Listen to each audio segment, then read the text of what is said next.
Welcome to my channel and you are watching Study with Shravan. Today I am going to start the new topic that is matrix. But matrix में आज हम लोग जो पढ़ेंगे वो पढ़ेंगे properties किसकी मैट्रिक्स की, क्योंकि हमारे टाइप्स ऑफ मैट्रिक्स जो थी वो कंप्लीट हो चुकी थी। ठीक है, तो अब हम लोग आज देखेंगे new portion that is equality of two matrix. मतलब मैट्रिक्स का एडिशन क्या होता है या इक्वालिटी मैट्रिक्स की क्या क्या होती है। चलो पहले नंबर पे हम लोग देखते हैं equality of matrix. Equality of matrix, okay ठीक है। इक्वालिटी ऑफ मैट्रिक्स में क्या होना चाहिए, जैसे सपोज दैट टू मैट्रिक्स है कोई अपने पास, सपोज ए कोई मैट्रिक्स, उसको ए आई जे की फॉर्म में लिख लो। Okay, matrix and second matrix जो होगी बी, उसको किस फॉर्म में लिखना है, बी आई और जे के फॉर्म में। ठीक है, अब ये दोनों इक्वल होंगी। ठीक है, बोथ आर इक्वल। अब बोथ आर इक्वल क्यों है, इसकी देखिए कंडीशंस होती है। फर्स्ट कंडीशन क्या होना चाहिए, they are same size.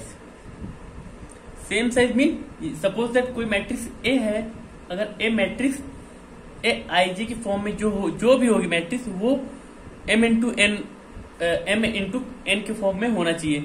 Same way में अगर मैट्रिक्स बी की बात करें, जो मैट्रिक्स बी होना चाहिए वो बी आई और जे के फॉर्म में एम इंटू एन होना चाहिए। यानी कि अगर बात करते हैं हम कोई इक्वालिटी मैट्रिक्स की, तो अगर ए मैट्रिक्स है वो 2x2 की है, ठीक, एंड सेकेंड मैट्रिक्स जो है वो भी 2x2 की है, तो अगर इनका एडिशन करेंगे तो वो भी मैट्रिक्स कैसी आनी चाहिए, सेम आनी चाहिए। यानी कि 2x2 में वो भी आंसर भी उनका कैसा आना चाहिए, 2x2 में। ये कैसी मैट्रिक्स हो गई, ये एक इक्वालिटी हो गई मैट्रिक्स की। ठीक है, ये मैट्रिक्स की इक्वालिटी हो गई। पहला पोर्शन क्लियर हो गया। अब देखिए सेकेंड पार्ट में क्या कह रहा है, द मैट्रिक्स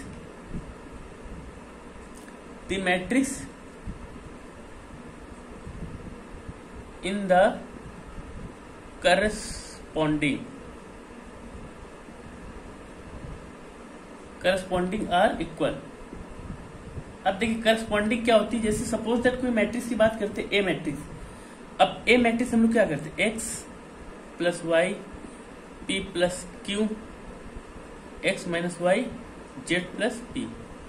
सपोज कोई दो मैट्रिक्स है। अब अगर हम बात करें बी मैट्रिक्स की, तो देखिए बी मैट्रिक्स है 4 5 6 8। ओके, अब देखिए ए मैट्रिक्स क्या है, 2x2 में। ठीक है, सेम साइज है कि नहीं, सेम साइज है। बी मैट्रिक्स कैसी है, वो भी 2x2 में। यानी कि जो मैट्रिक्स की फॉर्म है, फॉर्म मैट्रिक्स की कैसी क्रॉस है, मतलब 2x2 की मैट्रिक्स है दोनों, तो ये कैसे करस्पॉन्डिंग से क्या इक्वल होंगी। यानी कि इसको हम ऐसे भी लिख सकते हैं, एक्स प्लस वाई इक्वल किसके बराबर होगा, 4 के। ठीक, सिमिलर वे में पी प्लस क्यू को हम किसके ऊपर इक्वल लिख सकते हैं, 5 के। ये करस्पॉन्डिंग जो मैट्रिक्स होंगे वो ए और बी के इक्वल होंगी। ठीक है, तो जैसे हम लोग लिख रहे हैं x minus y equal to कितना हो जाएगा, 6। क्यों लिख रहा हूं, क्योंकि आप ये समझ पा रहे हो ना, करस्पॉन्डिंग है, इसलिए दैट्स वाई मैं ऐसा इसको नोट कर रहा हूं। ठीक है, जेड प्लस पी कितना हो जाएगा, 8 के इक्वल। तो आई थिंक ये क्लियर होगा। जब टू इक्वालिटी ऑफ मैट्रिक्स की बात करते हैं तो इसमें सेम साइज होना चाहिए। जो करस्पॉन्डिंग जो एलिमेंट्स होंगे मैट्रिक्स के, टू मैट्रिक्स के, वो भी बोथ आर इक्वल होंगे। ठीक है, आई थिंक ये आपको क्लियर हो गया होगा। अब हम लोग चलते हैं एडिशन ऑफ मैट्रिक्स, मतलब एडिशन ऑफ मैट्रिक्स होंगे जो उनकी प्रॉपर्टी देखते हैं। ठीक है,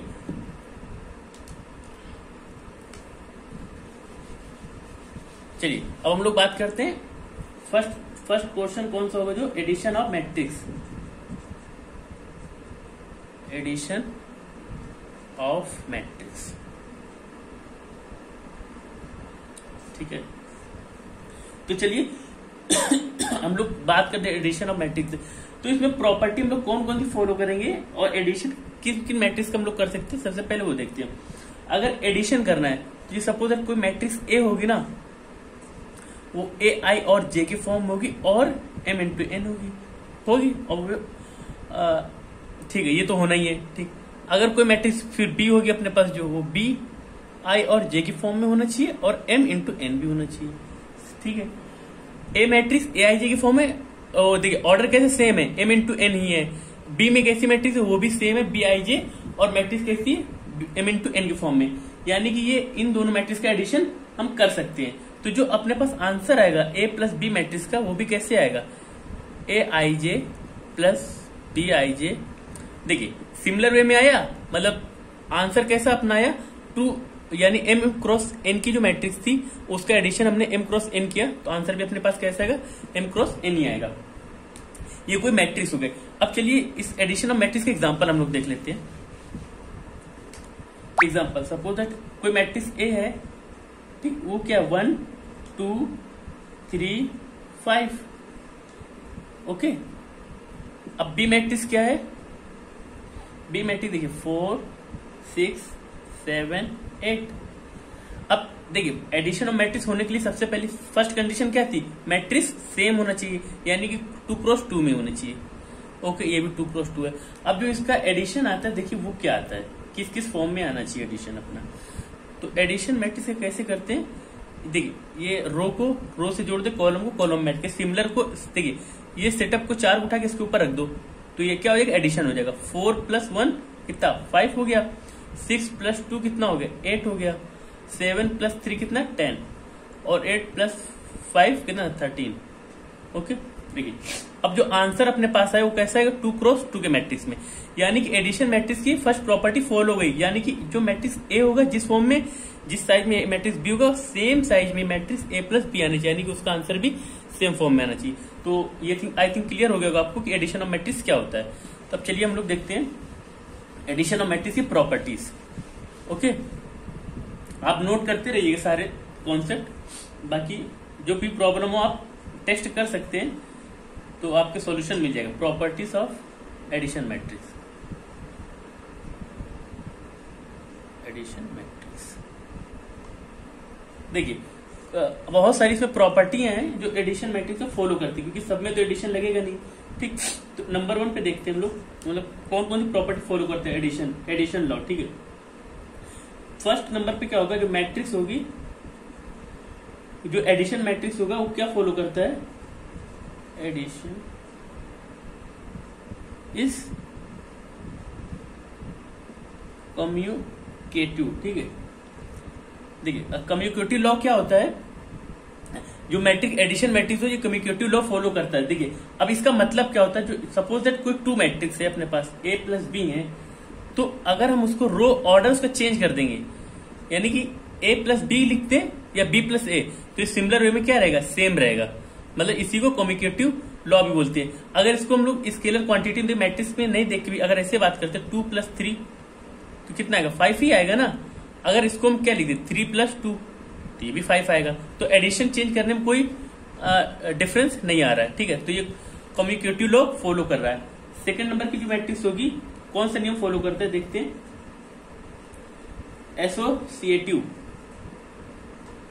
एसोसिएटिव लॉ भी फॉलो करता है। अब एसोसिएटिव लॉ क्या होता है, चलिए देखते हैं हम लोग। ए प्लस बी है सपोज दैट, कोई मैट्रिक्स है, उसमें अगर सी ऐड कर रहे हैं हम, तो सिमिलर वे में क्या करना है, इस बार ए को छोड़ देते हैं, ठीक है, और बी प्लस सी को ऐड करते हैं, तो ये भी सिमिलर ही आंसर आना चाहिए। इसको एक तरफ से ऐसे भी देख लेते हैं, 3 प्लस 5 को ऐड करें, फिर 7 ऐड करें, या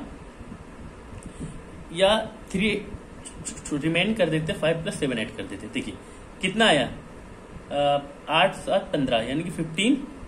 इसमें भी कितना है, 12 3 15, यानी कि आंसर कैसा आ गया, सेम आ गया। तो ये प्रॉपर्टी एसोसिएटिव प्रॉपर्टी, तो हमने ऑर्डर चेंज कर देते हैं, तो इसमें ये भी फॉलो करती है मैट्रिक्स में। सारी प्रॉपर्टी नहीं फॉलो होती, बट ये 2 तो फॉलो होती हैं। तीसरे नंबर की प्रॉपर्टी क्या है, चलिए देखते हैं। तीसरे नंबर की प्रॉपर्टी जो होगी वो एडिटिव होगी,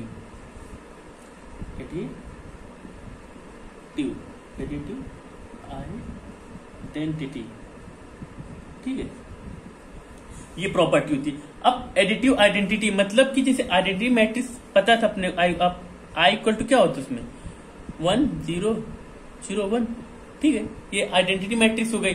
तो ये कहना क्या चाह रहा है कि अगर ओ कोई मैट्रिक्स, ओ क्या होता है आइडेंटिटी मैट्रिक्स, उसका किसी मैट्रिक्स से एडिशन कराएंगे तो कैसा होगा, या ओ को ए से ऐड करे या ए को ओ से ऐड करे, ये क्या रहेगा सेम रहेगा, ठीक है दोनों में, ठीक है इसमें कोई अंतर मतलब डिफरेंस नहीं आने वाला।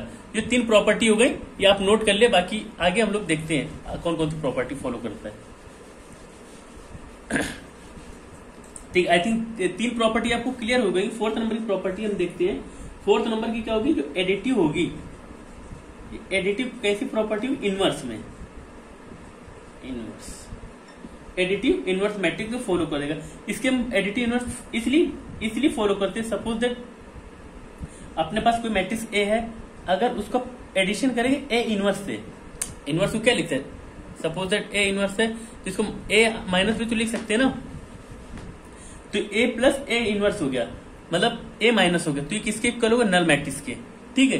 तो ये कौन सी मैट्रिक्स हो गई, ये नल मैट्रिक्स हो गई, किसके ऑर्डर में आता है, एम क्रॉस एन के ऑर्डर में, ठीक है। ये एडिटिव इनवर्स फॉलो कर लिया इसमें।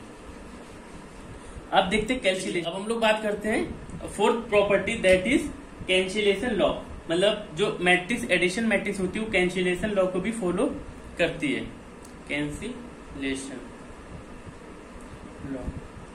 लॉ फॉलो, ठीक है, मतलब कैंसिलेशन लॉ को फॉलो करती, कैसे फॉलो करती है आइए देखते हैं। सपोज दैट कोई मैट्रिक्स है ए प्लस एक्स, ओके, अब सेकेंड मैट्रिक्स क्या, बी प्लस एक्स, तो एक्स क्या कैंसिल हो जाएगा, ये कौन सा लॉ होता है, कैंसिलेशन लॉ। ये सिर्फ देखिए, ये मैथमेटिक्स में हम लोग ने ये पढ़ा था ना, लीनियर इक्वेशन वाली फॉर्म में, क्वाड्रेटिक इक्वेशन में हम लोग ने ये पढ़ा था। देखिए जैसे x plus 2 equal to y plus 2, दोनों कैंसिल हो जाते थे, ठीक है, क्योंकि सेम था। ऐसे यही सेम प्रॉपर्टी यहाँ पे भी फॉलो होगी, a plus x equal to b plus x, ठीक है, ये कैंसिलेशन लॉ फॉलो कर लिया। अब बात करते हैं 5th नंबर की प्रॉपर्टी, दैट इज सपोज कोई मैट्रिक्स ए है, अगर उसमें किसी मैट्रिक्स के एडिशन करने पर अगर वो मैट्रिक्स 0 हो गई तो उसमें कौन सा सॉल्यूशन मिलेगा, unique, okay, I think got it. आपको कोई देखिए सारे एडिशन मैट्रिक्स के सारे प्रॉपर्टी मैंने बता दिए, इनकेस आपको कोई प्रॉब्लम होती है तो आप कमेंट सेक्शन में जरूर बताएं, और या किसी मतलब एडिशन प्रॉपर्टी जितनी मैंने पढ़ाई है उसमें किसी भी प्रॉपर्टी में आपको कोई प्रॉब्लम हो तो आप कमेंट सेक्शन में जरूर बताएं कि आपको कौन कौन सी प्रॉपर्टी पढ़ी है, कौन सी प्रॉपर्टी में आपको डिफिकल्ट। तो चलिए अब हम लोग बात करते हैं सबट्रैक्शन ऑफ मैट्रिक्स की। देखिए अब हम लोग ने पहली बात तो एडिशन ऑफ मैट्रिक्स की सारी प्रॉपर्टी और उसका फंडामेंटल देख लिया है। अब हम लोग बात करते हैं सबट्रैक्शन ऑफ 2 मैट्रिसेस। तो देखिए सबसे पहले इसमें नोट पॉइंट लिख लें, ठीक है, associative and commutative law don't follow, sorry does not follow, ठीक है। मतलब जो सबट्रैक्शन ऑफ 2 मैट्रिक्स करेंगे ना हम लोग तो उसमें associative and commutative law follow नहीं करेगा, ठीक है। ये सिर्फ किसमें फॉलो करता है, देखिए फॉलो करता है एडिशन में और मल्टीप्लीकेशन में, बट सबट्रैक्शन में फॉलो नहीं करता है, ओके। नोट ये याद रखिए, ये बहुत ही इंपॉर्टेंट पॉइंट है, क्योंकि लास्ट टाइम 2019 में सॉरी 2020 में गेट में एक क्वेश्चन आया था इसका सबट्रैक्शन का मैट्रिक्स की, जो नॉर्मल प्रॉपर्टी पे था और लोगों को याद नहीं रहता है, तो इसलिए इसको थोड़ा फोकस करें, इंपॉर्टेंट हो सकता है, ठीक है। तो चलिए अब हम लोग देखते हैं एक नियम और कौन सा ये फॉलो करता है। सपोज दैट कोई मैट्रिक्स ए है, उसको हम लोग अगर निगेटिव साइन से करेंगे, ए इंटू ए माइनस बी करते हैं तो इक्वल में इसको हम लोग एडिशन फॉर्म में लिख सकते हैं, ए प्लस बी, और मैट्रिक्स का साइन चेंज कर सकते हैं। ये नियम भी फॉलो करता है। अब इसका यूज क्या है, देखिए सबट्रैक्शन तो मैट्रिक्स है, अगर हम सबट्रैक्शन मैट्रिक्स को एडिशन में कन्वर्ट करना चाहें तो उसको हम इस फॉर्म में कर सकते हैं। ये हमारे सबट्रैक्शन ऑफ मैट्रिक्स हो गए। देखिए एक चीज याद रखें, associative and commutative law follow नहीं करता है, क्योंकि अगर ऑर्डर चेंज करेंगे तो इसमें प्रॉपर्टी भी चेंज हो जाएगी, ठीक है। ये हमारा सबट्रैक्शन एडिशन मैट्रिक्स कंप्लीट हो गया है। इनकेस आपको कोई क्वेरी हो तो आप कमेंट सेक्शन में जरूर बताएं। Thank you.